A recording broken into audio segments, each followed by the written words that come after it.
Showtime. Okay. Good afternoon, everyone. I remind councillors that this is a public meeting, so please be mindful of your actions and your comments.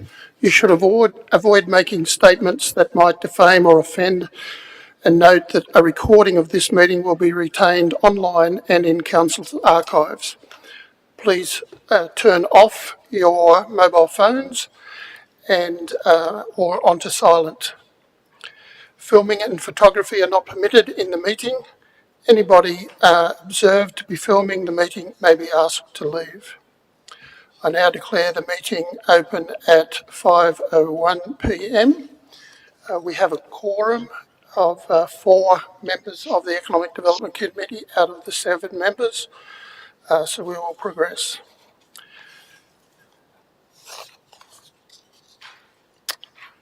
Okay, acknowledgement of country. We acknowledge the traditional custodians of the land on which we live, work and play. We pay our respects to Darkinjung country and elders past and present. We recognise the continued connection to these lands and waterways and extend this acknowledgement to the homelands and stories of those who also call this place home. We recognise our future leaders and the shared responsibility to care for and protect our place and people. Apologies, we have one apology for tonight. Councillor Smith, currently Councillor McGregor and Councillor Neal are not in attendance, but I do not have an apology at this stage. Councillor Neal is online, so I will go back to the audio-visual link. A request was received from Councillor Neal to attend this meeting by audio-visual link in accordance with clause 6.21 of the Code of Meeting Practice. Therefore, I move the following procedural motion: that the committee approves the request by Councillor Neal to attend the Economic Development Committee today, being the first day of April 2025 at 5 p.m. by audiovisual link, because she is unable to attend in person due to personal reasons. The committee, number 2, that the committee approves the request by Councillor Neal to dial in to the Economic Development Committee meeting on the 1st of April 2025 at 5 p.m. by audio-visual link as an observer. Do I have a seconder? Seconder, Councillor Moreland. Now put that motion. All those voting in favour of the motion, please raise your hand and keep it raised. Councillor McNamara, Councillor Moreland, Councillor McKenna, Councillor McQuaid, Councillor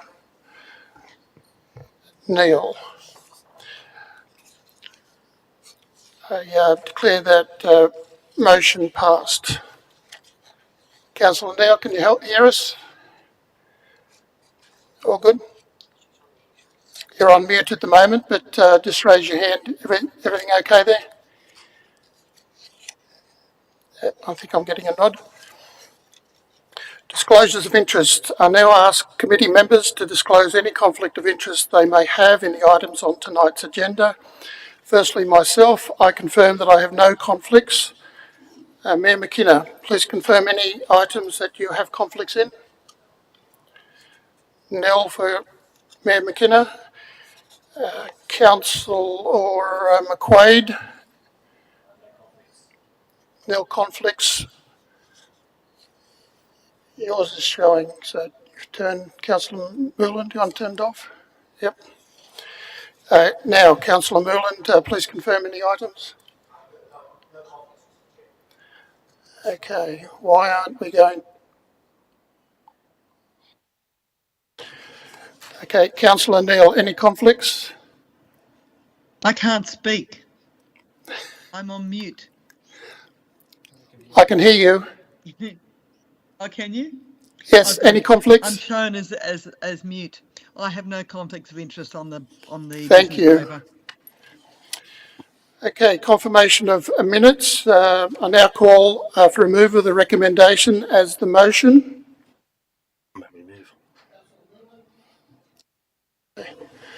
Councillor Moreland, a mover of the motion on the acceptance of the minutes. I have a seconder, Councillor McQuaid. I now put the motion. All those in favour of the motion, please raise your hand. Councillor Milne, Councillor McKenna, Councillor McQuaid, Councillor Neal. I declared the motion carried. Moving along to item 1.4, the economic update on Mingara. I now call on Andy Els from the Mingara Group, Chief Property Officer, to speak on the economic update on the Mingara developments. Thank you, Andy. Thanks for coming. Thanks, Mr. Chair.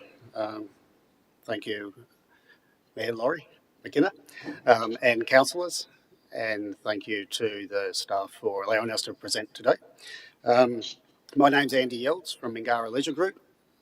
Just a bit of history. I've been with Mingara for over 30 years now. I actually left employment here at Central Coast Council, which was Wyong Council back in the day, and took employment at Mingara. So I've got a good understanding of the history of Mingara. And I'd like to start with a brief history, and if I could ask for the slide to be changed, please.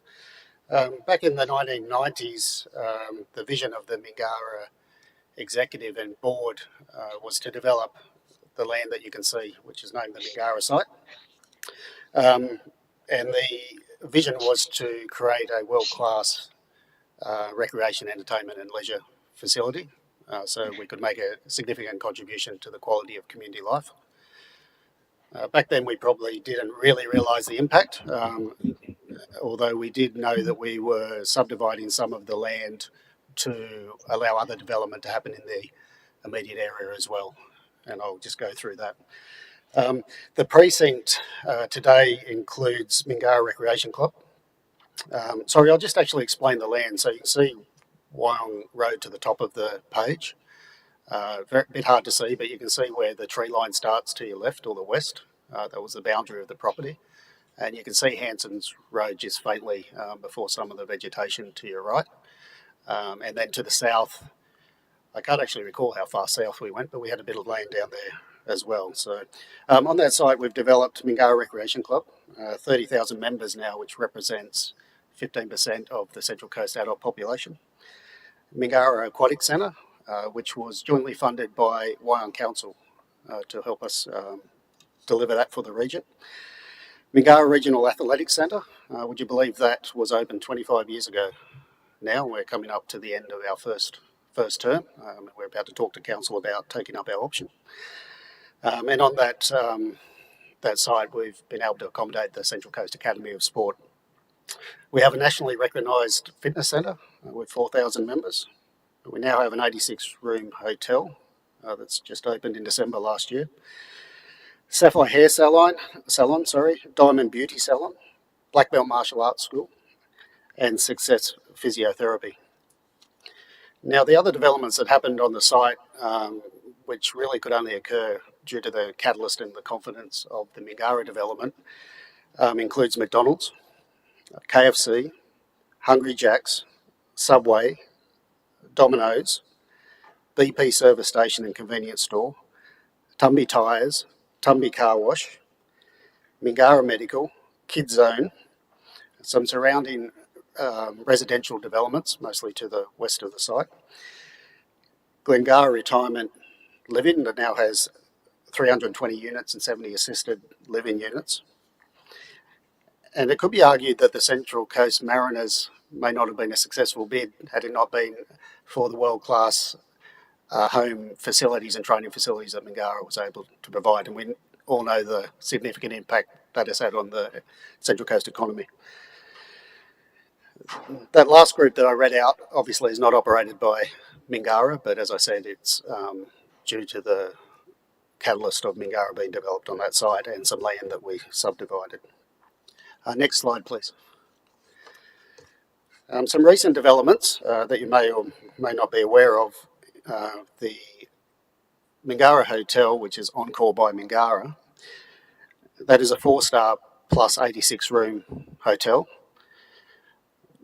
To my understanding, it's the first standalone 4-star plus hotel that has been developed on the Central Coast that's not a resort residential style development, which there's some great developments like Corinda Waters, Magenta. The standalone hotel since Crown Plaza. That was in the late 80s. It's the only new hotel I'm aware of in the last 10 years that has been developed on the Central Coast of any star rating. And so far the only hotel to deliver on Central Coast Council's 2025 destination management plan. The other development I'm very pleased to announce opened on the 18th of this month. Last month, 18th of March, which is the Greens. The Greens is a club at the entrance and was subject to a fire, unfortunately, 5 years ago, just after Mingara amalgamated with that club. It is now reopened, and we have got a significant amount of positive feedback and endorsement about the quality of that venue and how fitting it is for the bowlers in particular. And I'd like to thank Council for its offer for the club to purchase the land from Council. That has enabled the Greens, which is now 80 years, to be able to survive and thrive for another 80 years. Waiting on determination is a 112-place, $6 million early learning centre or childcare centre. And after 500 days under assessment, we hope that it will be determined soon. 500, yes, and counting. Next slide, please. Next slide, please. Great, thank you. The development that you're interested in, just to orientate you, is a retirement living development. You can see some watercourse, which is stormwater retention ponds, to the west of the site, and you can see some housing that joins that to the west of the site. And similar to the south end or southeast of the site, you can see a watercourse and also some residential. So where all that bushland and watercourse adjoins the residential to the south and to the west is Mingara's land. A lot of people consider that to be public wetlands. It was actually developed by Mingara and is part of the stormwater retention system for that area. So that's just to orientate you. Wyong Road to the north of the Athletics track. The development itself has been sensitively designed with the inclusion of design with country principles and input from the architects at State Design Review Panel. It includes an abundance of green space and nature. It has significant setbacks and gradual transition in height due to the two-storey villas on the edge of the development. The nearest multi-storey building to the boundary is 60 metres. And you can see that the two-storey residential leads onto the green space, and behind that you see four buildings that have between 6 and 7 stories. Next slide, please. The development consists of 219 independent living units, 39 high care suites, which is a total of the equivalent of 258 dwellings. There is communal facilities of 900 square metres and of course access to Mingara's extensive facilities. This is a fully integrated development proposal. It's not a gated community, so we actually want an integrated community, and that's what we plan to deliver. The Mingara extensive facilities are about 30,000 square metres now. Including in the development is 296 spaces with drainage, easement and vegetation improvements. As I mentioned, the building type, there's 4 multi-storey buildings, 6 to 7 stories, and 13 villa-style buildings, which are 2 stories. It'll be delivered in 2 stages, 2 construction stages, 119 ILUs and the high care suites in the first stage, and then 100 ILUs in the second stage. The total cost is over 200 million. Next slide, please. You can see on that slide there is timing. It is a bit hard to read. The most important thing, I guess, is that the proposed state significant development will be determined by the Independent Planning Commission upon submission from the Department of Planning. And the DPA is currently working on the report. Based on a optimistic outcome, well, not optimistic, but a consent, we expect to start construction late 26, early 27. That being the case, we'll have delivery of the entire development in 2031. Next slide, please. The direct economic contribution as measured by Urbis Consultants is as follows. There's 395 million in economic activity. That's during construction. 204 jobs during construction, and 126 million in additional gross value. Now, before I move on to operations, I thought you might like some definitions of that. So the economic activity is the total dollar amount of impact, or in essence, the contribution to gross domestic product. Employment is the full-time equivalent per annum of employment generated by the project. And the gross added value is the value of goods and services produced minus the cost of raw materials and labour inputs used. For any economists in the room.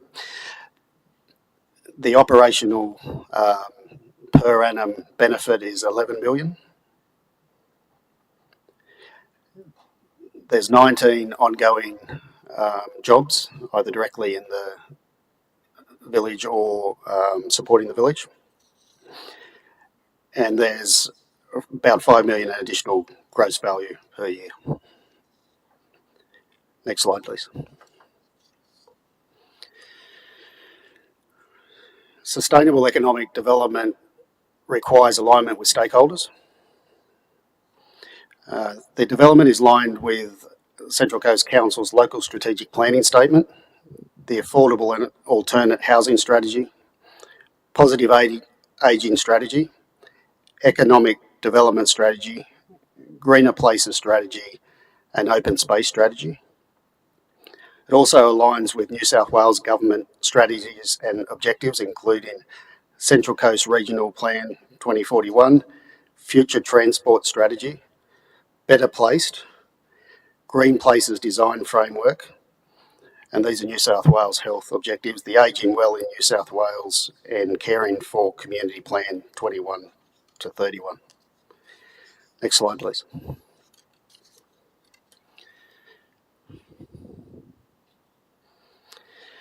So all that sounds good so far, but is there demand? I guess that's kind of a rhetorical question. According to Central Coast Council, there is under supply of 3,000 retirement living dwellings and 1,000 aged care beds.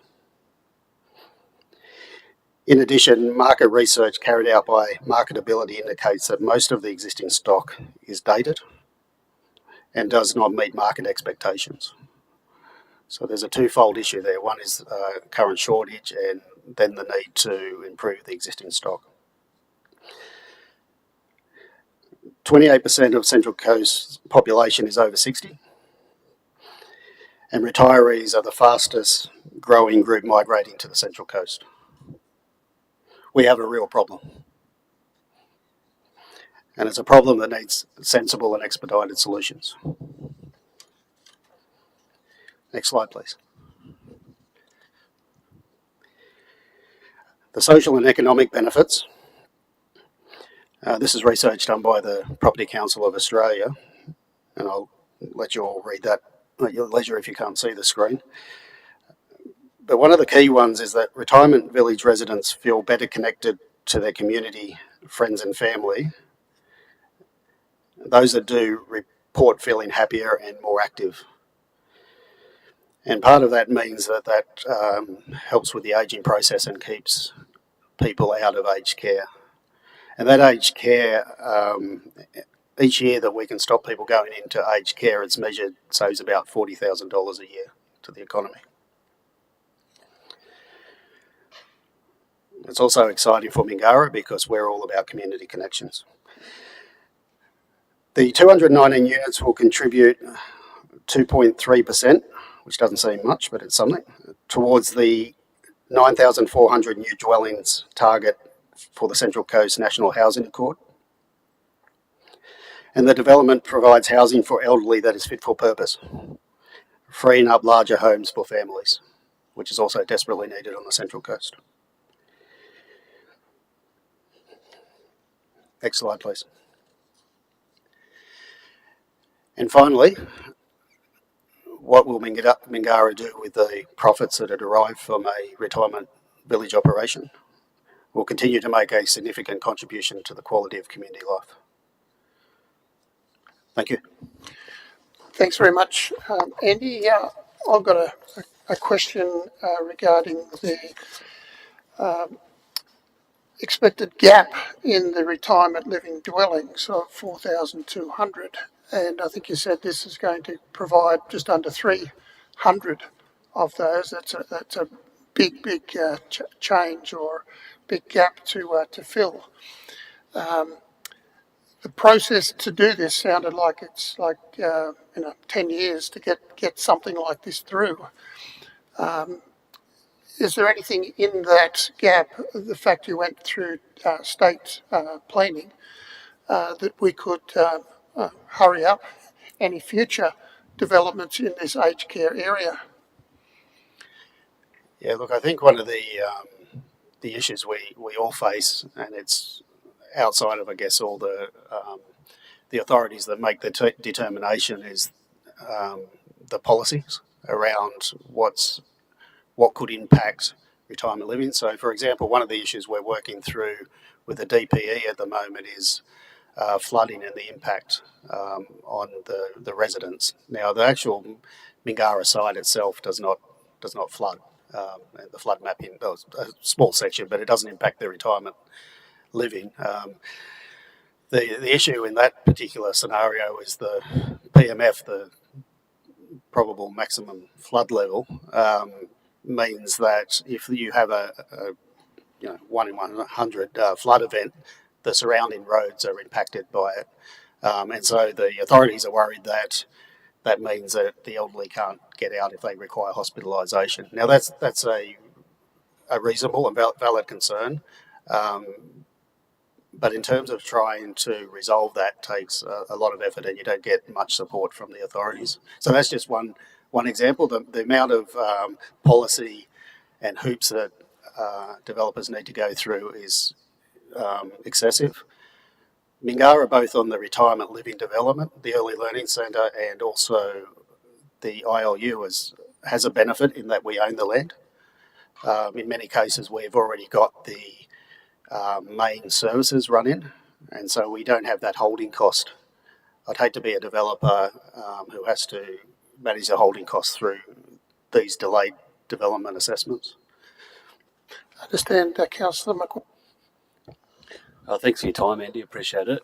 Going back to the early learning centre at Mingara, how many spots are possibly available there once complete? It's a 112 place early learning centre. In terms of the position at Mingara, where is it? The early learning centre is positioned between the club and Wyong Road, if you know that area, so to the east of the athletics track. And in terms of if it is approved following the 500 plus days, when is it anticipated that it'll be completed? Well, we'd get moving as soon as we had development approval, as we've done with all of our developments. I must say the delays are causing us some grief in terms of competing priorities that we have, but our intention is to act on our DA like we always do. No worries, thank you. Thanks, Councillor McQuaid. I know Councillor Neal has a hand up. Councillor Neal, you there? You're on mute. Turn your mute off, Councillor Neal. There you go. Yeah, I just was wondering, you're talking about the shortage of retirement places on the coast. Do you have any indication of whether there's any breakup between the north and the south of the Central Coast in relation to demand for retirement places. It used to be obviously that Woy Woy was the retirement centre of the Central Coast, but it seems to have moved north. Does that match your understanding of the situation? I must admit I don't have those stats on hand, so I prefer not to answer it, but I could get back to you. That's fine. No, just curious. It's not. Don't put any. No need to put a lot of work in it. So looked at that issue while you're investigating. Councillor Neal, staff have indicated that they can give us an answer on that in the action log, so we'll include that. That would be appreciated. Thank you. No problem. Councillor Milland. Just follow on to the previous questions in regards to the Early Learning Centre, Mr. Elds. 500 days, is it a real challenging site? I'm just trying to get my head around. We've got a childcare crisis on the Central Coast. It's stopping a lot of young families having two partners going back to work. It's a real issue. Can you explain why the hold up? Is it bushfire? Is it the flooding? No, the site, if anyone knows it, is a very easily developable site without any impediments. Flooding around the areas I mentioned is something we have to consider, but it's not a barrier.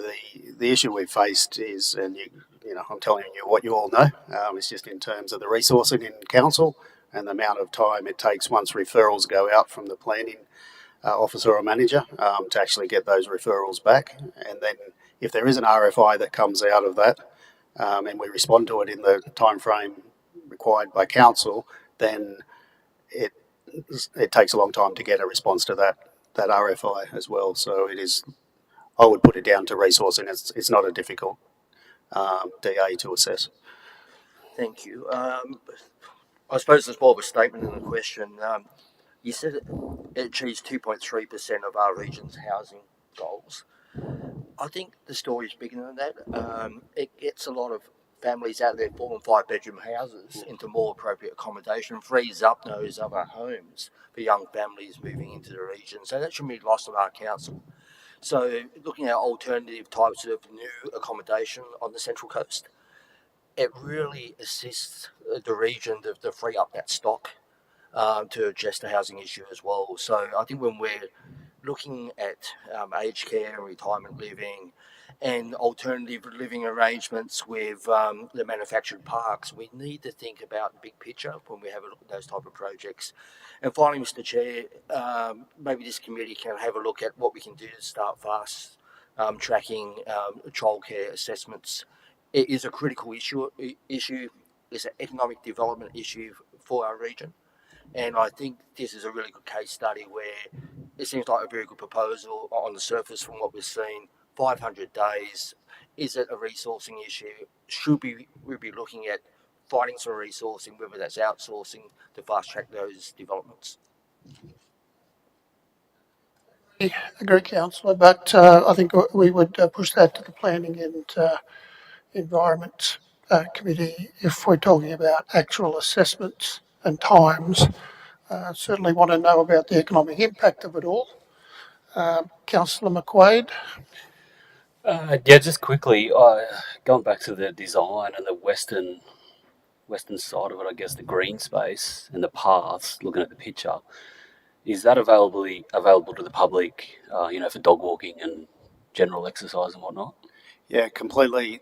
I mentioned that we want a fully integrated retirement village. We believe that the gated communities of the past aren't the way to go, particularly when you're in an environment like Mingara, where you've got a full community moving through that area, and very much we want to keep that space active. So those pathways and any of the green space is open for anyone in the public to use.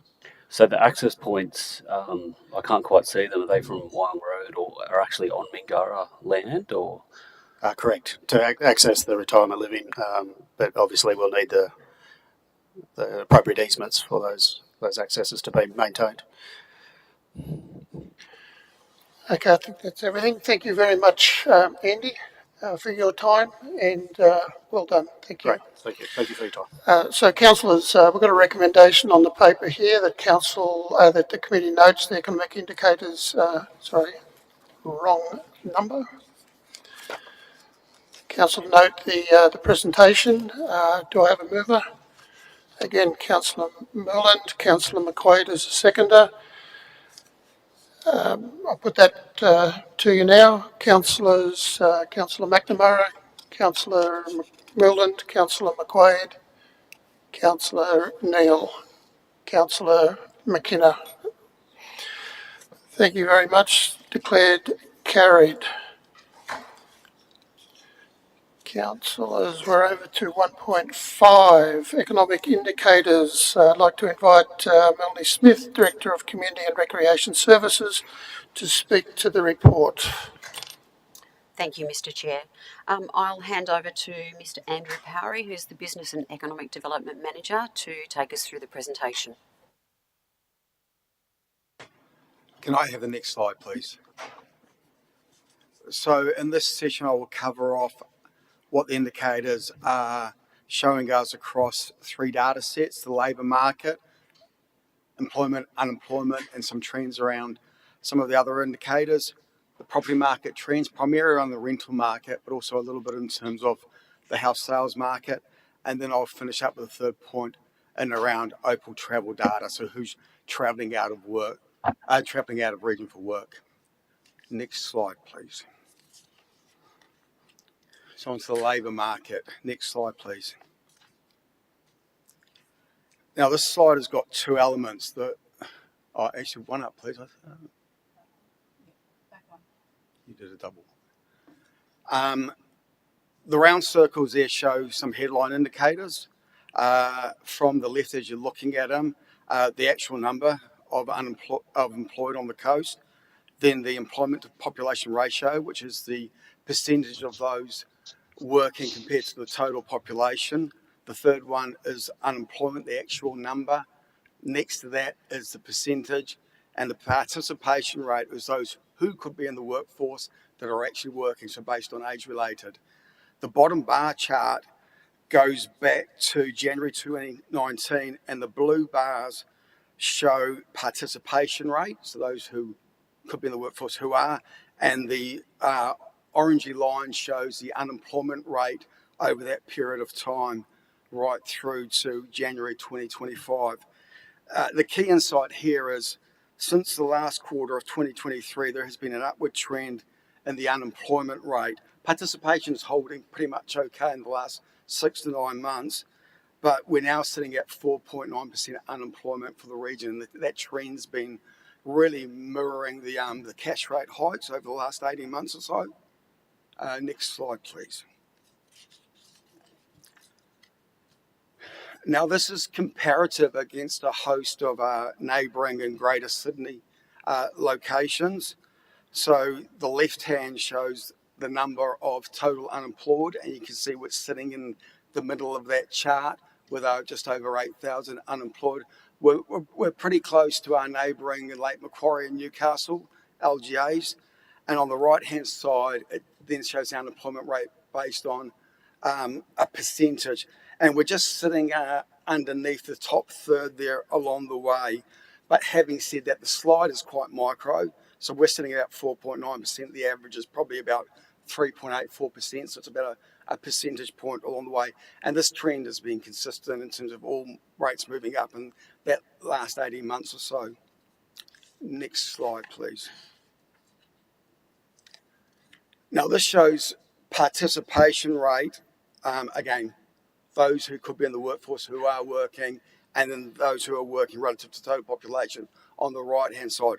On the left hand side, you can see that we are at the lower level comparative wise in terms of our participation rate, and that's indicated by a number of factors. You know, those who are unemployed looking for work, all those who are sitting on other benefits like NDIS or child support benefits, or those who have made a conscious decision that they don't want to work, they're living the lifestyle on the Central Coast. So that's been an ongoing indicator for the coast over a number of years. The Australian average is about 65%. So we're sitting about that 60% mark, so about 5 percentage points below. And again, the employment to population ratio is primarily driven by our aged population. So we've got more retirees, so less chances of them actually being in the workforce. Next slide, please. The Chair, John. Yes. Councillor McNamara. I just want to point out to you that the NDIS is not a wage support. It's a life support. You probably should refer to it as disability benefit, which is a social security payment. Point taken. Staff nodding heads. Thanks, Councillor Neal. This line chart here shows adult job seeker recipients, those on benefits, actively looking for work from March 2020. So it shows the actual number through the COVID pandemic period, the JobKeeper period, through to it levelling out in the mid-2022 to 2023. But you can see there's been an ongoing trend, again, which shows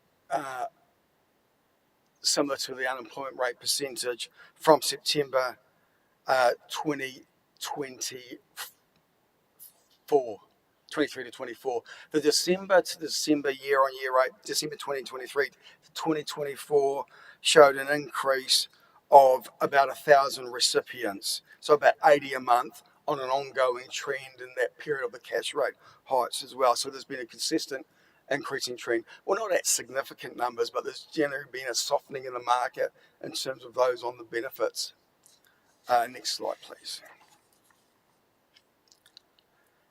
Now, youth allowance is exactly the same, so it goes back to March 2020 and shows a trend along the way, and it is the same trend as the adult job seeker benefits.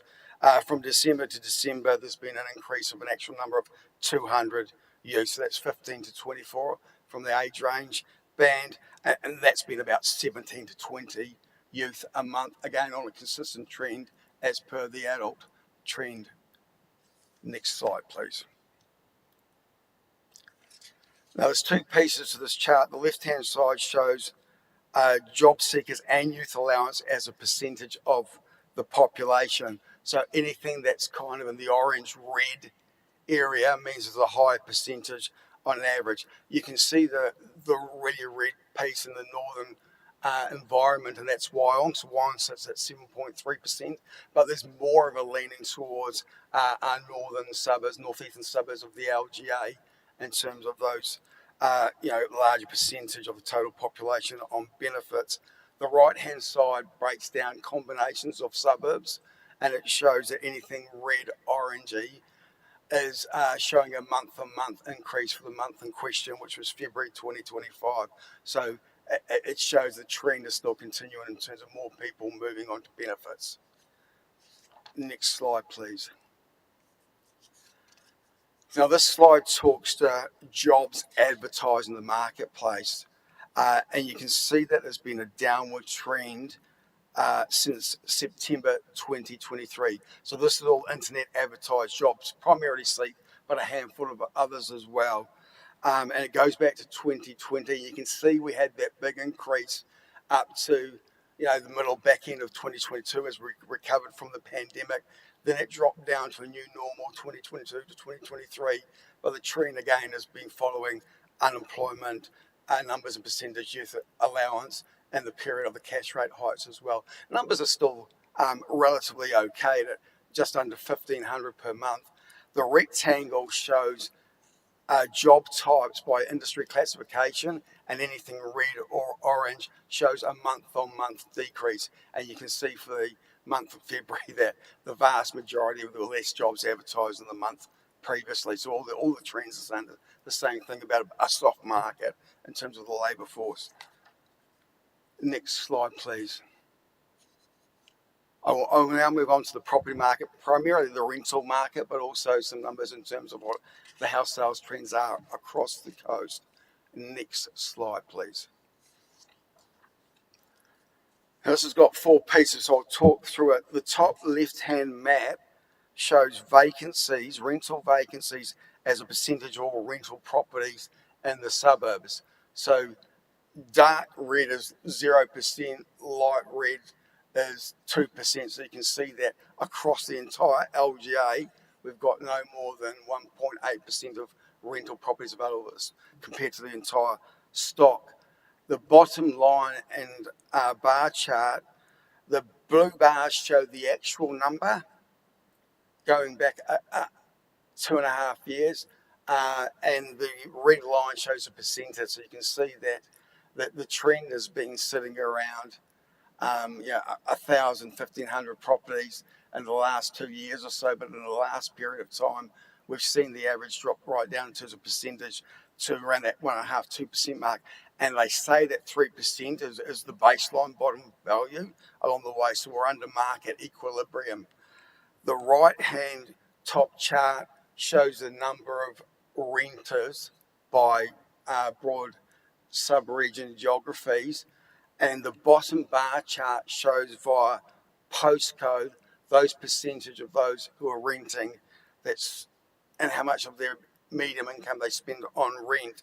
So the top 5 suburbs, 2263, which is around Charnham Haven, Lake Haven, Gorican, so it's up the north. Woy Woy and surrounds is 2256, the second one. The third one is around Umina. 2250 is Gosford, and that is north, east and west, and through to Lisrow, west of Gosford. And 2261 is around Batto Bay, the entrance, Long Jetty. So they're all sitting around that 30% of medium income is being spent on rent or more. Next slide, please. And this translates into this chart here, which again shows those who have a percentage of their median income being over 30% of their rental amount. Anything over 30% or more is seen as significantly unaffordable, and then it drops back based on as you move under that 30% mark. But you can see across the coast and across the postcodes that we've either got somewhat affordable, significantly, or extremely unaffordable across the coast, and everyone's aware of these numbers along the way. The line charts on the bottom actually go back to quarterly periods of 2018, so that shows the long-term trends by postcodes along the way. So what it's saying is that the income hasn't really moved that much census on census period, but the rental price of a rental has gone up at a rate of knots on an upward curve. So all of a sudden we've got more unaffordable rental housing across the coast. Next slide, please. Now this wraps up in terms of house price sales. So both for units and for full houses, you can see I'll take you to the right hand side, the top one shows the average house price. And in July 2021, across the coast, we passed the $1 million mark. It peaked up to about 1.2 million, then has come back a bit, but it's still sitting about 1.1, 1.15 million. So we've got more and more suburbs being $1 million suburbs as more people want to relocate to the coast. And that unit price trend is the same thing as well. In fact, that's been on more of a turn from about 500,000 to almost 700,000. The left-hand side shows the amount of interest of people in terms of houses for sales on the coast. So anything closer to red is up to 3,500 people who are looking at advertised house sale prices. Next slide, please. I'm going to wrap this up in terms of Opal train data, because this is an interesting one, because this talks to our journey to work and how many actually live on the coast but travel out, primarily into Sydney, but some into Newcastle and Lake Macquarie. Next slide, please. Right, we've got 4 of our major stations here. So this is going all the way back to 2016. So the green line is Gosford Station, the red is Woy Woy, Wyong is in grey, and Tuggerah is in pink. And there's 3 distinct tranches or time periods here. Before the pandemic, in terms of how many were travelling out of those locations. During the pandemic, when everything shut down, and the new normal outside of the pandemic. Now, what this shows is that there has been across those key stations, and they're almost identical, a 25% reduction in those travelling out of the Central Coast, adults tap on and tap out, primarily for work.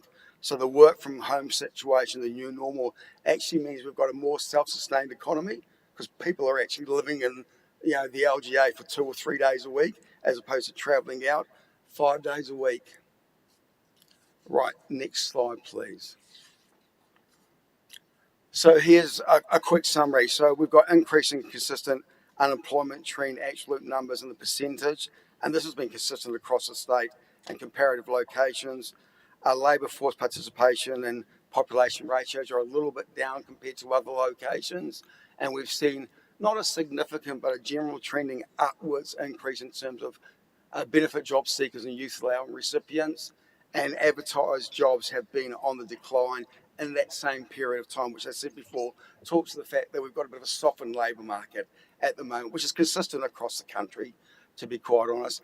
And we've got a very low percentage of rental properties available. So you look at the upward price in terms of house prices, rental prices, limited rental stock, and the unaffordability indicators. We've actually got a major challenge. And that's why we're working on the priority actions of our affordable housing strategy at the moment. But the good news is there's been a significant reduction in train usage. So we've actually got more locals staying local compared to the pre-COVID numbers. Next slide, please.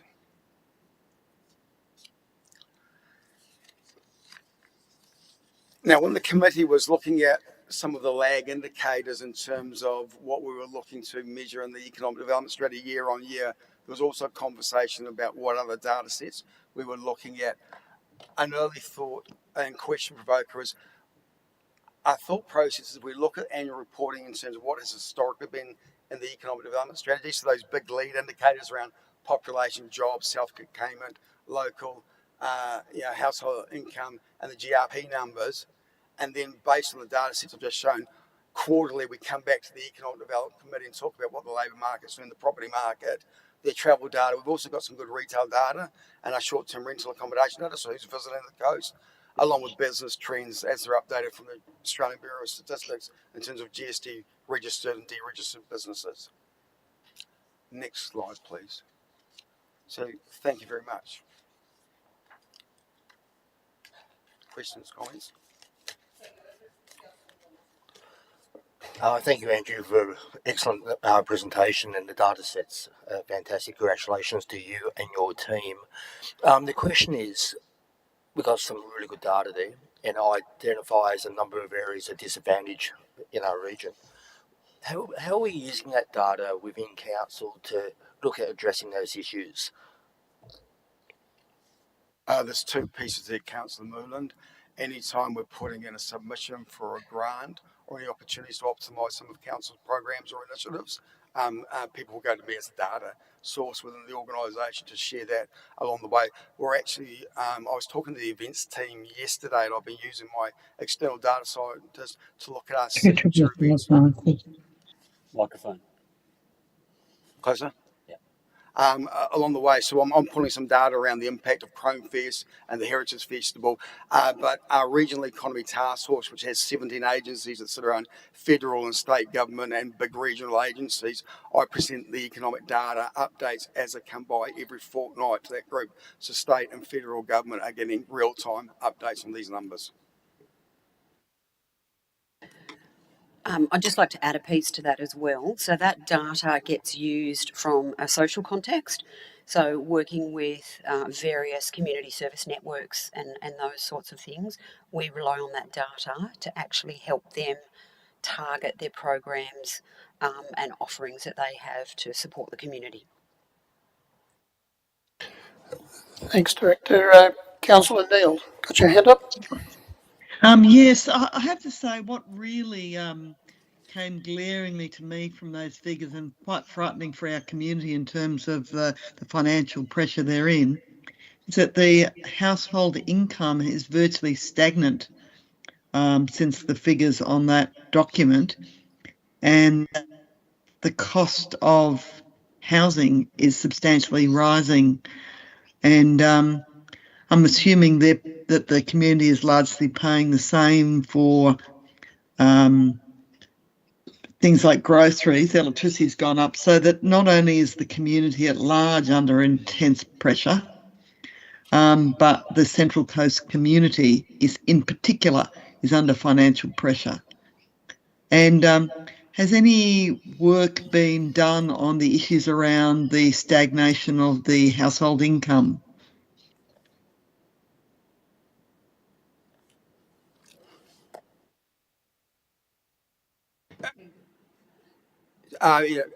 Very, very good question.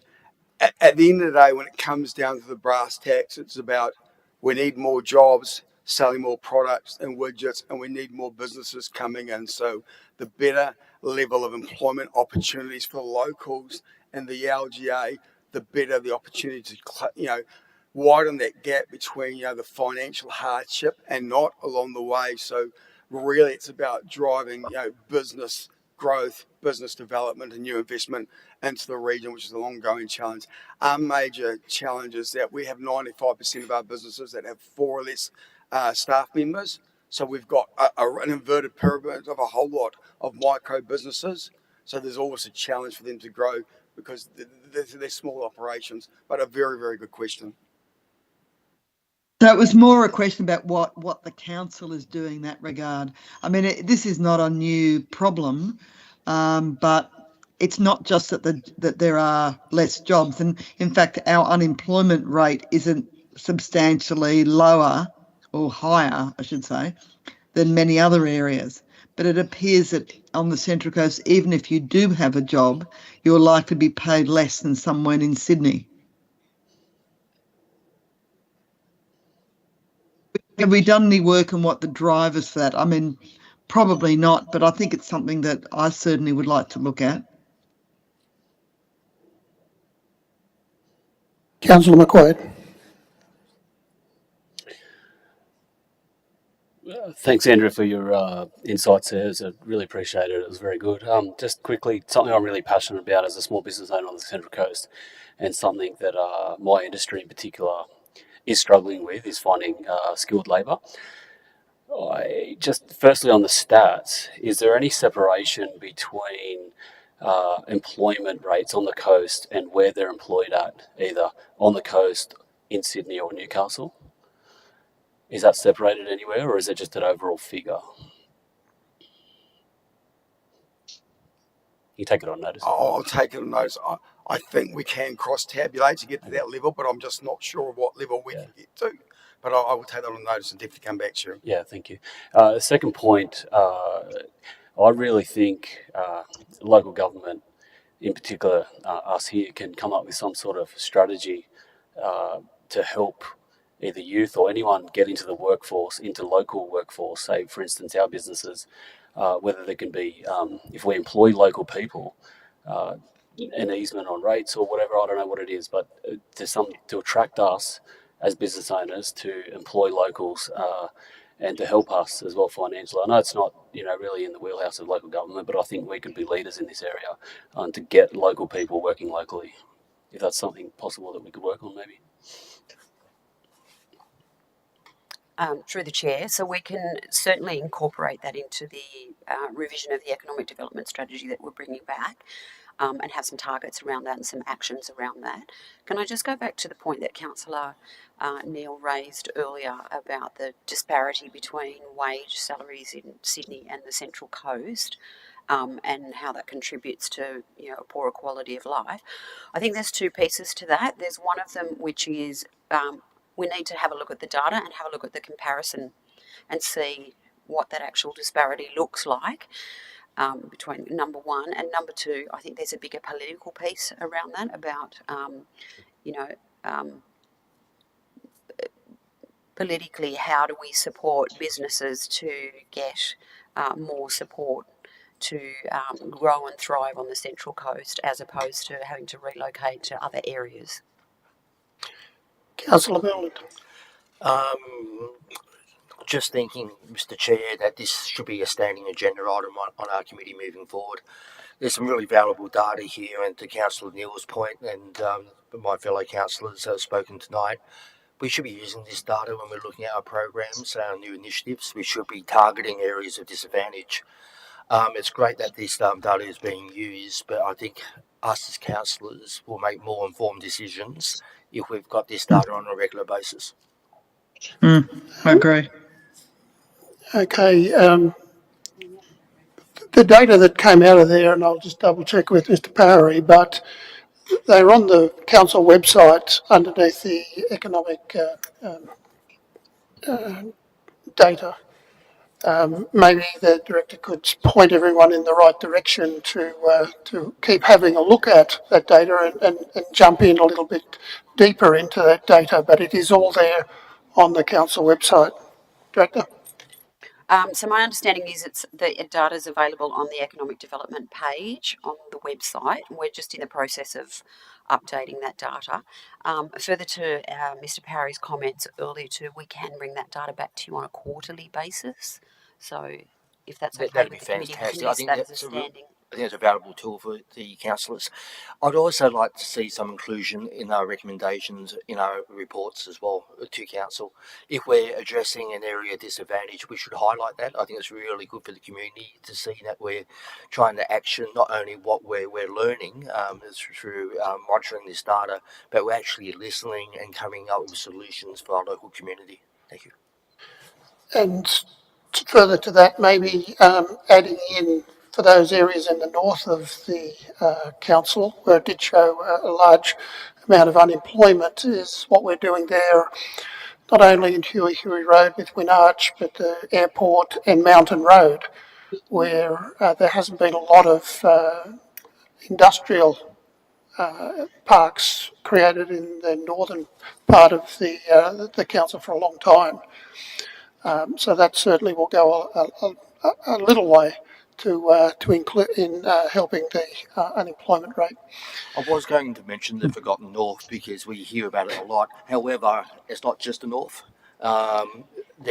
There's other areas of disadvantage on the Central Coast, so we should be targeting all areas of disadvantage.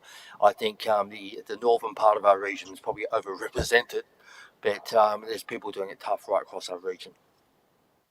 Okay, any other questions, Councillor Neal? Well, just to say that there is a sort of in the sort of principles that are picked up in that this constant cry, which is echoed by Councillor McQuaid, that there is a lack of skilled staff available, but at the same time, the unemployment rate is increasing. They're still relatively low by historical standards, and the wages being paid are reasonably low. So, I mean, this is, as I said, it's not a new thing, but I'd certainly, in this committee, is something that I'd like for us to look further at. I don't know if we can solve all the problems, but that's certainly one that's been very entrenched for a long time, and possibly we can apply our minds to it and at least, if not be a total part of the solution, the total solution be at least a part of it. Thanks, Councillor Neal. Any other questions from councillors? And I'm looking for somebody to move the recommendation. Councillor Moreland, Mayor McKenna, seconded. All those in favour, raise your hands. Councillor Moreland, Councillor Neal, Councillor McQuaid, Mayor McKenna, Councillor McNamara. The motion is passed. Moving on to... Sorry, Councillor Moreland. I think we captured a resolution that this would come back on a quarterly basis. I didn't see it come up on the screen, that's all.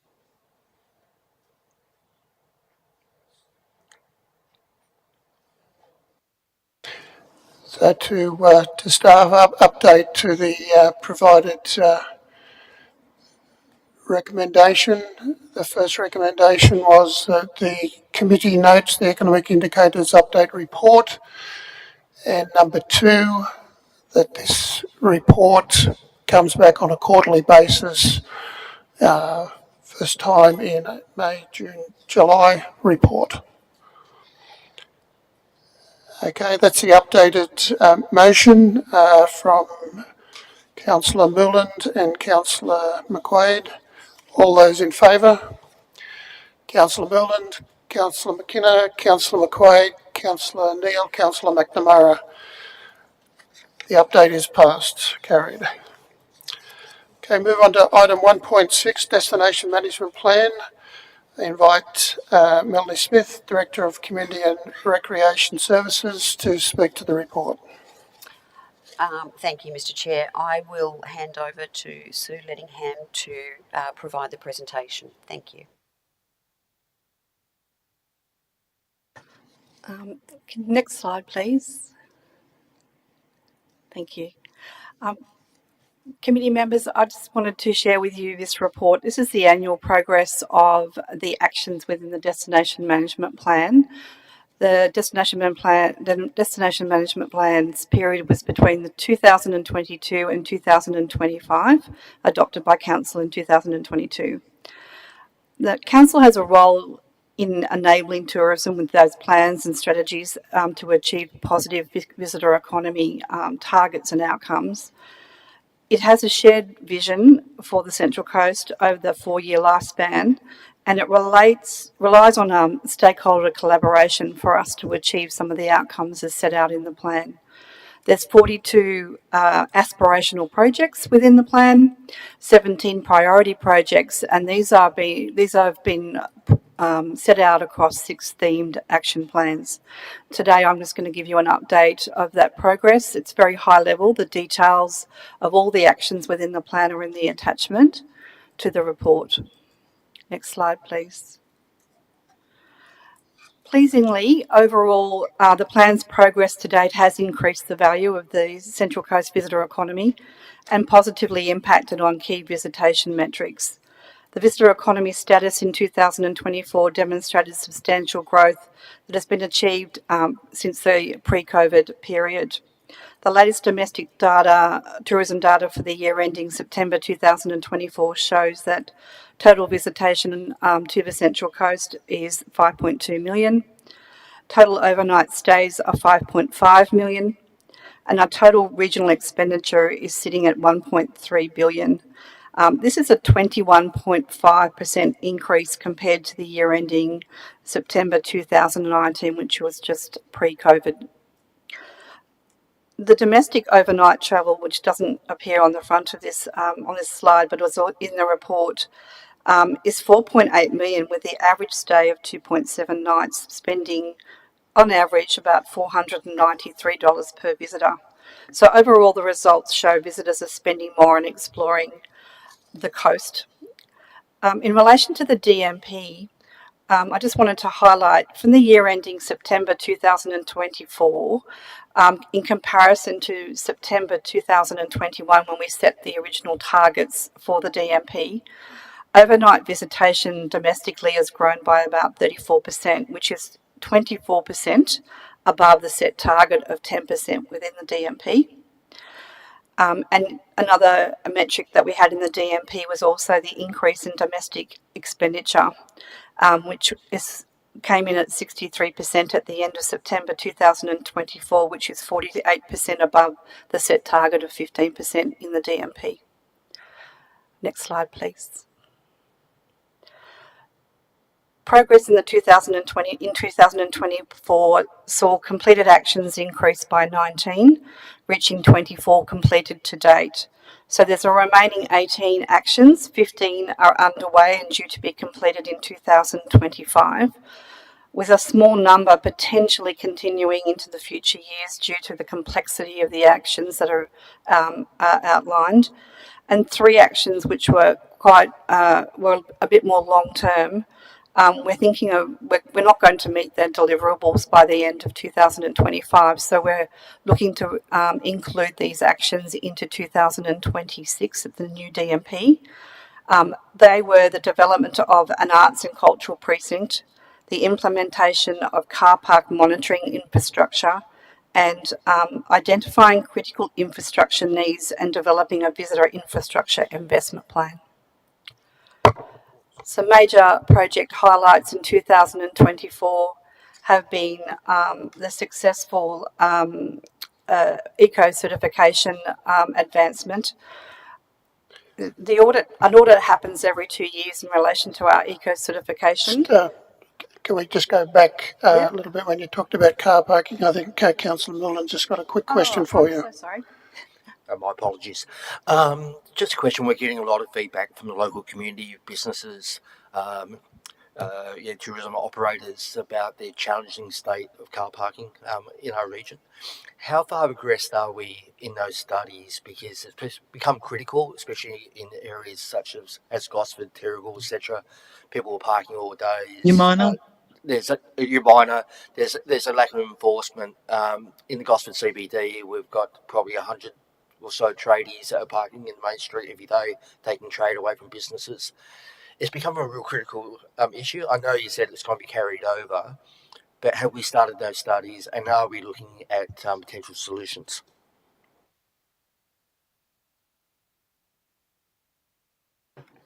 That action is actually in partnership with one of the other units within council. I can't talk to exactly where they're up to, but I can definitely bring some updates back to the committee. There has been some progress in that area and they are working through that, but I couldn't give you the full details tonight, but happily to take that on notice and come back to the committee. Mr. Chair, can I recommend that it does come back to a future meeting? I think it is critical at the moment and something that our council may want to consider potential options to address. I'm sure you will include in the motion that you put up. Councillor Neal, I think we'll take another question there. No, that was, sorry, there was a reference to the art area, and I wasn't quite sure where that was intended to be, or has it yet been determined? The art precinct? The art precinct is where it is that your question? Yes, or whether or it's been determined already. Understand. We're working with the team to understand what that's going to look like. I understand that they've been working through the cultural plan and other plans that have been set up to support that program. It hasn't been identified yet. Thank you. Okay, that sounds like it'll go to the Community and Culture Committee. Councillor McQuaid. Through you, Chair. You mentioned the art precinct there and a couple of other actions that can't be met or won't be met. What are they again? Yes, there's 3 actions. One is the development of an arts and cultural precinct. The other one is implementation of a car park monitoring infrastructure. It's a particular project. And identify critical infrastructure needs and develop a visitor infrastructure investment plan. So that particular one is about looking at across the region where we need to consider opportunities for us to look at an investment plan or an investment prospectus in relation to critical infrastructure to support tourism or any other activity that might fall under the destination management plan in terms of growing visitor. It's not so much activities; it's more. It could be accommodation. It could be an investment in a walkway. It could be any number of those types of infrastructure. So if you look at Magenta Shed Pathway, for example, that's actually an infrastructure that's been developed that it's actually become a great opportunity from a tourism perspective. So it's one of the projects that were finished this year that wasn't identified in an infrastructure plan. That was actually identified in the open space and shed pathway plan. So we're looking to try and bring an investment opportunities plan together that actually can identify locations where types of infrastructure could be considered going forward. Thank you for that. If they don't get actioned in time, do they just flow over into the next DP? Our proposal is that they will be included into the 2026 to 2030 destination management plan. I'll just go through just a few more, and just following on from the eco destination certification, So council's moved and advanced its destination certification from a nature tourism level to an ecotourism level. This puts us in line with 11 other destinations in Australia that are operating at an ecotourism level. It takes quite a bit of time to go through that process. The assessment has up to 105 different criteria requirements, and part of this process was undertaken along with a lot of our industry who are part of the delivery of the destination management plan. So over 30 participants were interviewed by the independent auditor, and council received a very glowing report in terms of its ability to implement ecotourism here on the Central Coast. The next one that supports that has been our Eco Advocate program. They are businesses here on the Central Coast who have chosen to change their business operations to become eco certified, and that is a growing number. So we currently have, let me just have a look for you. We currently have 12 eco certified operators, and we have 18 operators on their sustainability journey, which is a really good number for the region. The other thing that has been progressed this year has been an improvement towards our accessible and inclusive programs. These things that have been progressed here have been the Hidden Disabilities Sunflower program and the digital access cards. These cards have been developed to assist visitors to the region navigate the key tourism hotspots with accessible information to help them plan their visit when they come here. We've made progress on the town centre wayfinding. There's 2 town centre wayfinding plans that have been developed, and they are ready to go through the next stage in terms of implementation, which we plan to see that finished this in 2025. Those town centres are Ettalong and The Entrance. We've had a very successful Always On marketing campaign this year in 2024, which saw 39 million impressions created and over 480 clicks through to our dedicated destination website. We've had a growth in our visitors in the Visitor Information Centre, 24% increase from the previous year with over 31,000 visitors to the centre. And as I mentioned, the opening of the Magenta Shed Pathway. Next slide, please. I think we have presented this information previously to Council, but 2024 was a very successful year in relation to awards and recognition for the region in terms of its progress to destination management and the activities that we have been delivering through our destination marketing campaigns and visitor services. Likewise, our region of operators have had a very, very successful year, with many of them achieving outstanding recognition in tourism and their industries. The report notes these outstanding achievements, but I wanted to just share a couple again, which are Australian Reptile Park, who were the gold winner in the 2023 Qantas Australian Tourism Awards. Funhouse Factory was state winners in the 2024 New South Wales Business Awards. Amber Lane Distillery, winner of in the Sydney Royal Distilled Spirits Show for their single malt whisky. Fryers Creek Botanical Winery in finalist in the 2024 New South Wales Tourism Awards for winery, brewery and distillery, and of course Narara Eco Village were a finalist in the 2024 Banksia Sustainability Awards for placemaking. Next slide, please. This report shows consistent progress against the Destination Management Plan actions. Council will deliver a further progress report in early 2026 for the final year of the Destination Management Plan, crossing the years of 2023 to 2025. We will begin developing the next DMP, Destination Management Plan, I should say, for 2026, from 2026, which will commence in mid-2025.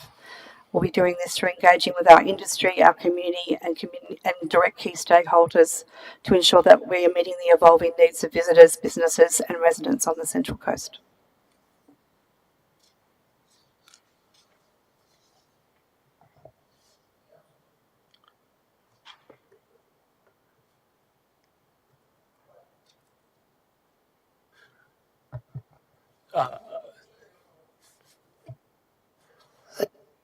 Councillor Miller, sorry. Just a quick comment. Congratulations to the staff. There's been a lot of movement in this space over the last couple of years, and it's good to see that council is starting to find some long-term solutions to to deliver some really good programming for the Central Coast. So congratulations. I can't just dig into some detail. Project 5.7 support RV touring that's in the plan. I'm just really pleased that's in there because some of us, although we're not great nomads yet, choosing our routes around Australia where there's local government areas that provide dump points, there's low cost parking. I think a lot of people will bypass our region at the moment because unless you want to pay $75 to $100 for an overnight stay somewhere, you can't access a dump point. To my understanding, there's no dump point on the Central Coast, even at our major rest stops at Arimba. I think there's some work we can do in that space. And there should be normally one at the showground. That's the traditional spot. I'm not sure, so maybe it is, and we don't promote it. If you Google dump spots on the Central Coast, the showground doesn't come up. And if you're towing in caravan, that is a long way off the freeway. So I think there's an opportunity to do even more. I'd like to see some type of research about how we can better utilise our council assets, whether it is a showground or some open space, to encourage people to stop here on the Central Coast. A lot of local government areas are using an overnight or multi-day booking system. It's all done online. It's a great opportunity to encourage people to actually stop, spend a few days and spend some money here on the Central Coast. Councillor Neal, did you have any other comment? Take you off mute. I think the answer was no. Councillor McQuaid. Thanks for your presentation. It's really good. Just a couple of quick clarifications, just from my knowledge. I keep hearing ecotourism and green destinations and whatnot. What is it exactly? The certification process and how it helps us residents and ratepayers. The eco destination has been a discussion that we've had with our tourism industry now since about 2022. We had a roundtable session at Gosford back then and sat down and asked them, what's going to set us apart from other regions in terms of opportunities for us to market the Central Coast, what makes us a little bit different to other locations. If you look down the east coast of Australia, we've all got the same beaches and same offering. And part of the discussion with industry was we need to do something a little bit different here to set ourselves apart. So we took that as a yes, and we went through and worked with them as industry operators and whether they were committed to making that change. It has been working for us in terms of success. We have achieving an international, a global award for destination management for ecotourism brings us a whole different range of potential visitors to the region, both internationally and domestically.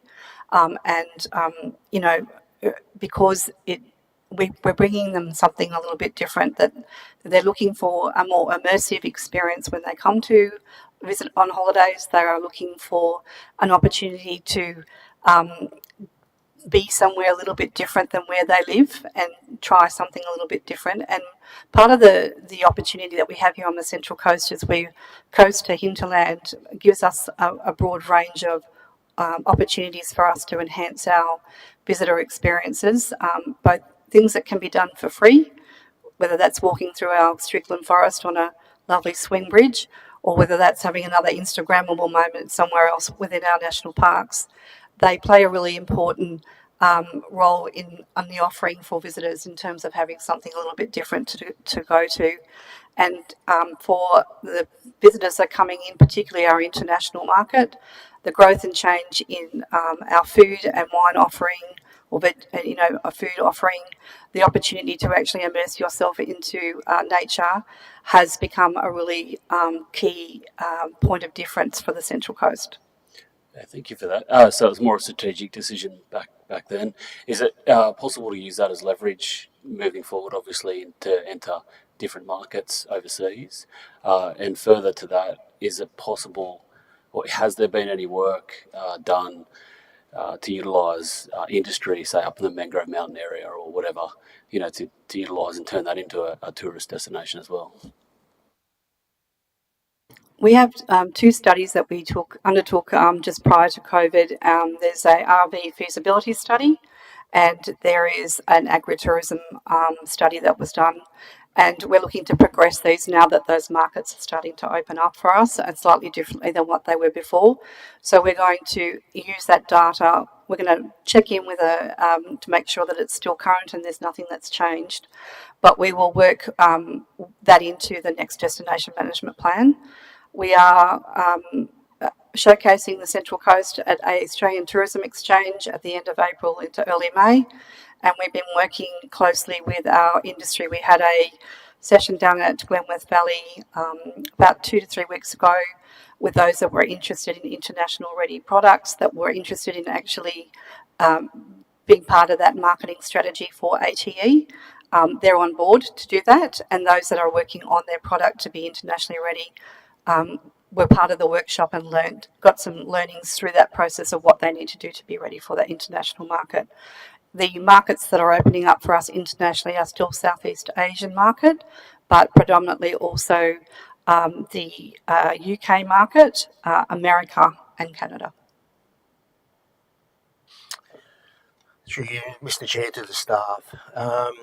Mountain biking. I know it's been controversial in the past, but I had the pleasure of going into Derby in Tasmania recently and seeing how they transform themselves from a tin mining town to a ecotourism mountain biking paradise, to be honest. The economy is booming. They're now on an international circuit for mountain bikers. You can't get a reservation down there. You try to call to a cafe on a Tuesday morning to get some breakfast, and the town is packed. Where are we up to with our biking strategy, and is there any reason why it's not on the plan at the moment? Through the chair. So you might recall there was a resolution of council to bring back a report in May, which identifies council-owned land where mountain biking can operate from. So that will be coming back in May. Additionally, there is a mountain biking strategy that's being developed that will come back probably through, I would suggest, the Environment Planning Committee, and that as far as I understand, is due to come back about mid-year. Mr. Loader, you may correct me if you have a different time frame. Councillor McQuaid. Just to reiterate Councillor Mullen's words, he took the words right out of my mouth. Thanks for the update, but it is highly recommended to implement the mountain biking strategy into the ecotourism. It's a huge opportunity to take advantage and give us, a unique position to sell it nationally. We've got a really good region here for that, and to get the right infrastructure, we need that obviously, but I would highly recommend putting this into the next strategy moving forward over the next 10 years.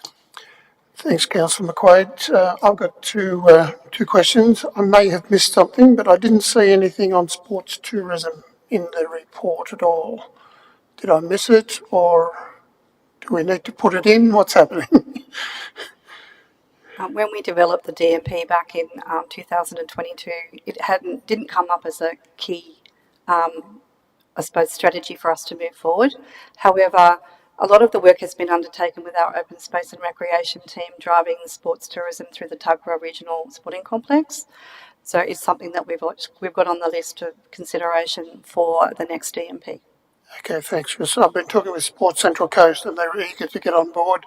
They got university games, masters games, a whole lot of other sports tourism possibilities, and that will not just use places like the Tuggerah facility or Adcock Park, for example, but spread it around the coast on many, many other recreational areas.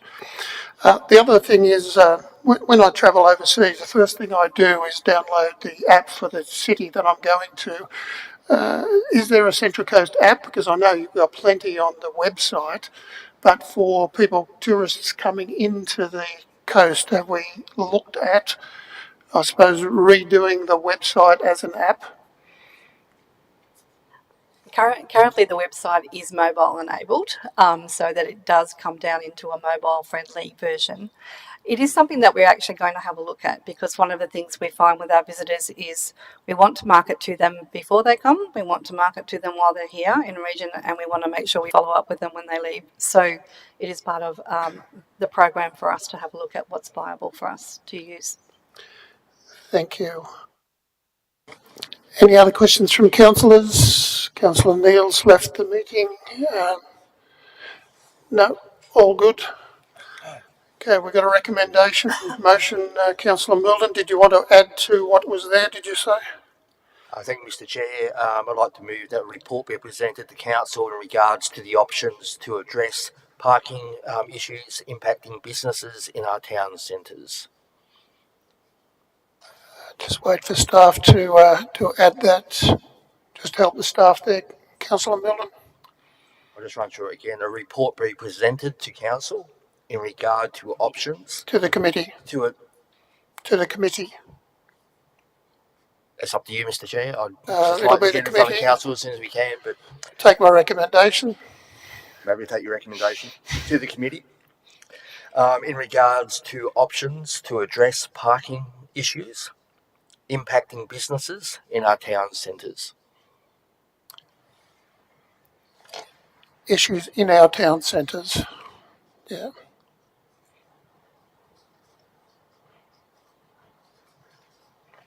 The wording right?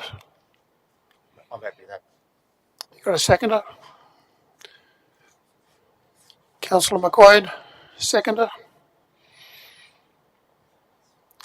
So moved, Councillor Merlin, seconded Councillor McQuaid. Any other discussions on that?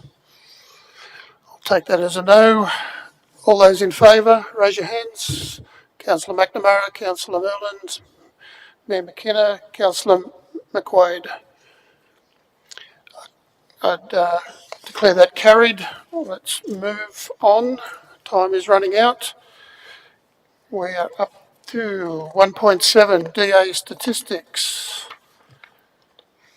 And I invite Jamie Loader, Director of Environment and Planning, to speak to the report. Thank you, Mr. Chair. So this report is basically the development application statistics up until the end of February. That's the latest statistics that we can provide, given the we're only in the 1st of April, so March stats aren't available as yet. So this is intended to be a standing report, but probably will go to the Environment Planning Committee following this meeting. We brought it here because the Environment Planning Committee doesn't meet until May. So I guess some highlights from the report. The number of development applications currently in the system at the end of February was 823. That's a reduction from 918 at the start of the financial year. Development applications that are in the system for longer than 12 months is now down to 146, which is a reduction from a peak of 186 in August 2024. And there has been a month-on-month reduction in the DAs older than 12 months, which is reflecting the effort that staff are putting in to reduce those older DAs in the system. That has an impact on the DA mean assessment days, particularly as we remove or determine those older DAs in the system. Those larger numbers will hit those mean assessment days and cause that to increase. We expect that to happen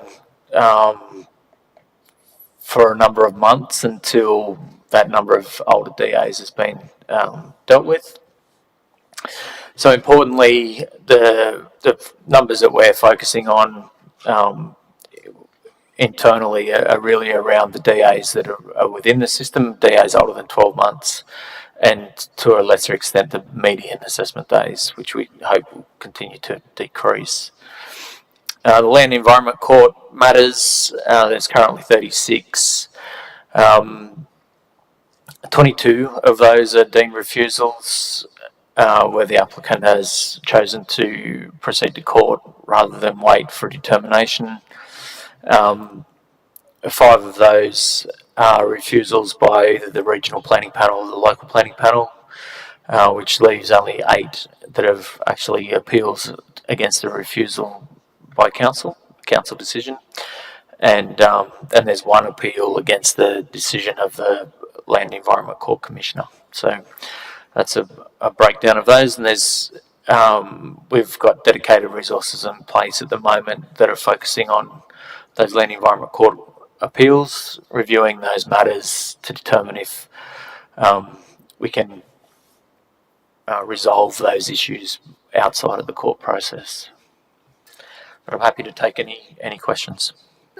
Any questions? But I've got a comment, I suppose. This is an area that crosses over between the Planning and Environment Committee.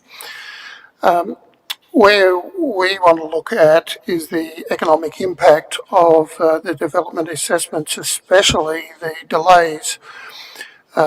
Certainly, the delays we have at the moment, especially over 12 months. We heard earlier from Mingara about the delays in the assessments at the state level, but also for the childcare centre as well. So I think what we want to do with the development assessments here at the Economic Development Committee is start to jump in a little bit more into the economic impact. I was talking to the director earlier, and these days not a lot of economic data is put into the portal around the DAs, apart from the value of the building. So I just wanted to check if you got any other comments about the data that is there that the Economic Development Committee could use. Certainly, Mr. Chair. So we did have a look at, and that we're continuing to see how we can perhaps undertake some analysis on what that economic impact may be, benefit or otherwise, of the DAs. It isn't. As previously, applicants were required to provide that information in the application, and it's not. My understanding is that's not required anymore. So it's hard to extract that information easily. But what we could perhaps do is look at certain development types, and I heard you mention before around childcare centres and those sorts of things. So if we're happy to perhaps be guided by yourself, Mr. Chair, around those types of development that the committee might be interested in, and we can sort of tailor those stats around that. Thanks, Director. I think I would like to start with 2 areas. First of all, the childcare centres, how many we've got, what the delays, what's the typical issues that we're having with them, because I think that affects the ability for parents to get out and be part of the having jobs and having their kids in childcare centres.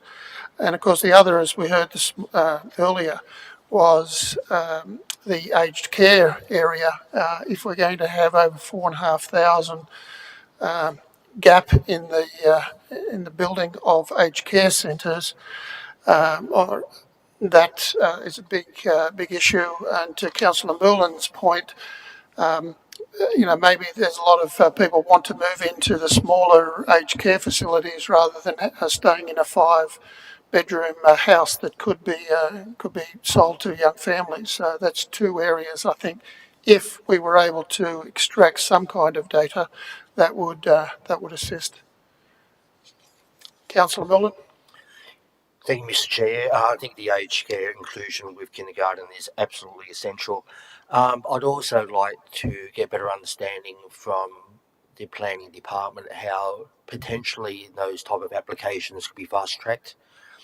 They're of critical importance for our region. The community is screaming out, especially for more childcare spaces.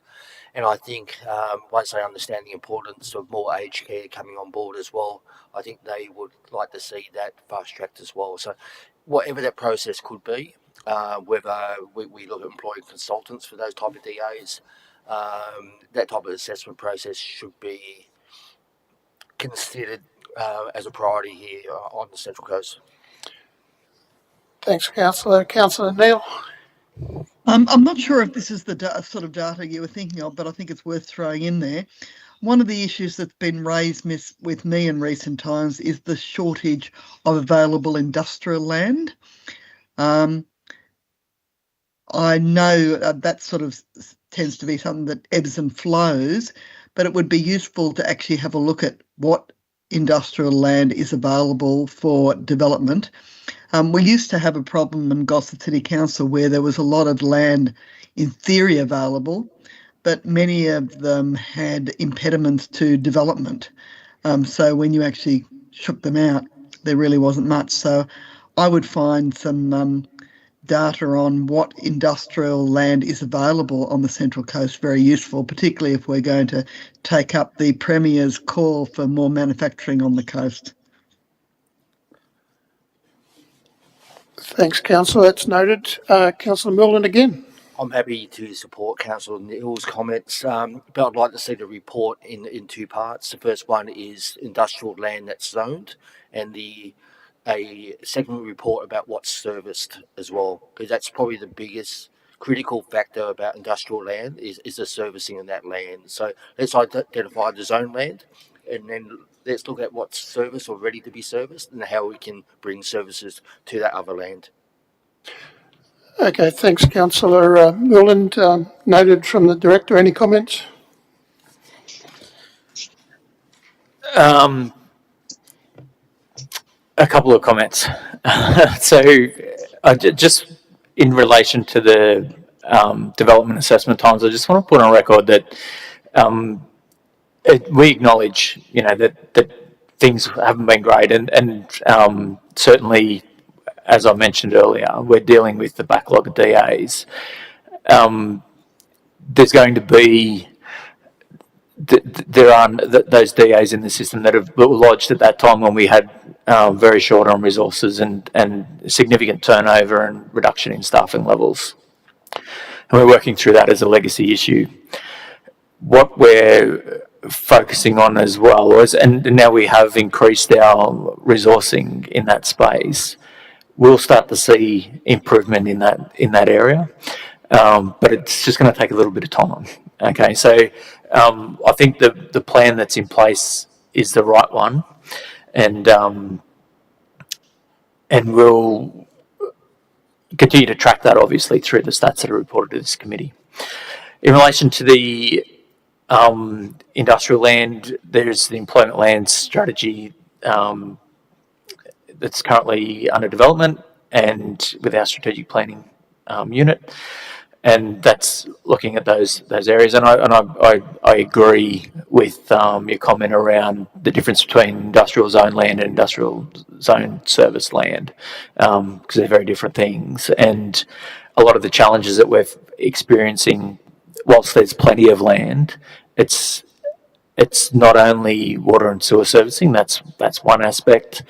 A lot of this land is flood affected. It's got ecological issues, and there's access issues off major roads. So there's a role for transport to play in this as well. So we're working through all of those with those relevant agencies. The water and sewer thing is an easier problem to solve, but certainly looking at how we can unlock some of those areas.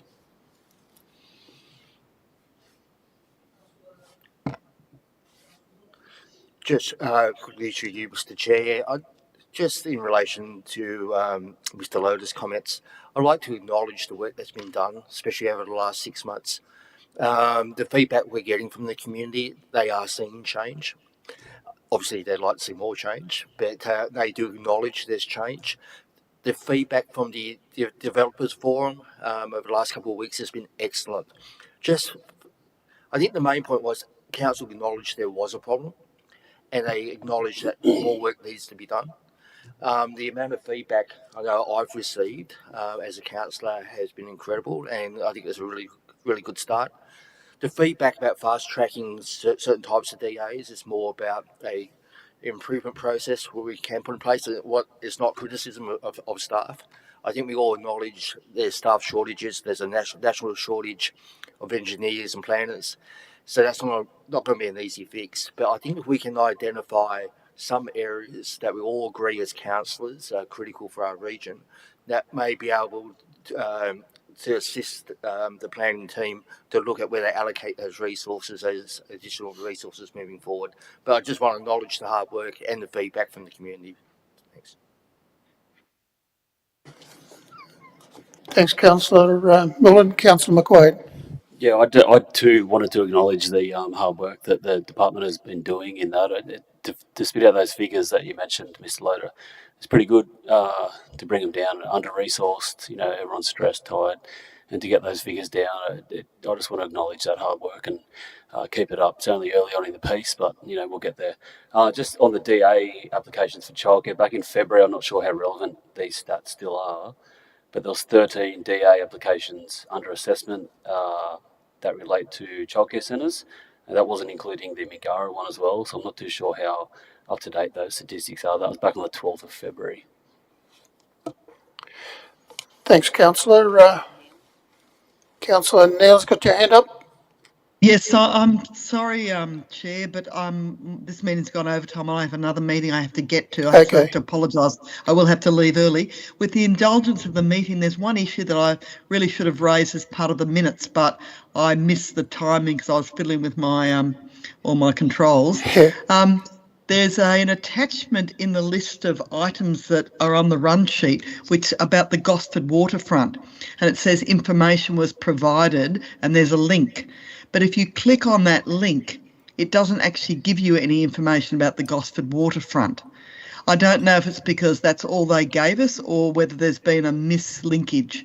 So I just wondered if the staff could have a look at that and if it's the wrong document provided to us. Yep, thanks for that. Staff will be looking at that and they'll give us an update, okay? Okay, and thank you very much. I'm sorry. Not a problem. Okay, bye. Can I just comment to that, Mr. Chair? So that was an incorrect omission to the agenda that went out. We haven't got an update on the Gosford waterfront at this point. I don't think anybody has, but we'll keep asking. Okay, I've got a recommendation. Anybody moving? Councillor Merlin's moving the recommendation.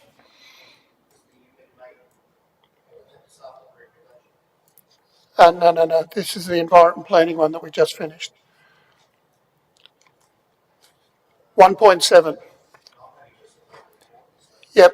So Councillor Merlin's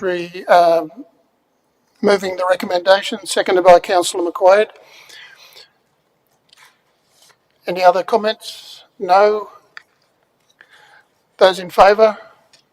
Councillor McNamara, Councillor Merland, Mayor McKenna, Councillor McQuaid. Councillor Neil's left the meeting. Yeah, we're 4. Yeah. All good. Okay, so 1.7, that motion is carried. 1.8, general business and review of the action log. We have a recommendation from that the staff should have regarding Buttondary Tip. Just coming up now. This is moved by Councillor Merland, seconded by Councillor McQuaid. And there we have it on the screen now. Councillor Merland, do you want to work through it? Just quickly, I think the motion is pretty straightforward. And again, it's only that first step to exploring options moving forward with the tip. And when we look at the value of the tip and the money that's currently set aside for FOGO, I think it's timely that we review the options, especially with our long-term financial plan not being as stable as we would like. So I think it's timely just to go through this exercise. Thanks, Councillor Millen. Councillor McQuaid, any information? So really it's just calling for a comprehensive briefing paper based on those 5 points and to bring it back to the councils, to the committee. You haven't included that, so we might just add a point at the bottom that the briefing paper to be brought back to the Economic Development Committee. Agreements with that, Councillor Milne? Councillor McQuaid?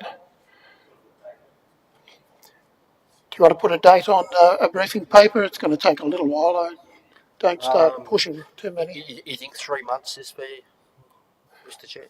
July, August, July? Make everyone's agreement. I'm happy to state staff recommendation. To the July Economic Development Committee. I'm happy with that, if the second is happy. Okay. No other comments? Those in favour? Councillor McNamara, Councillor Moreland, Mayor McKenna, Councillor McQuaid, carried. Let's move on to the action log.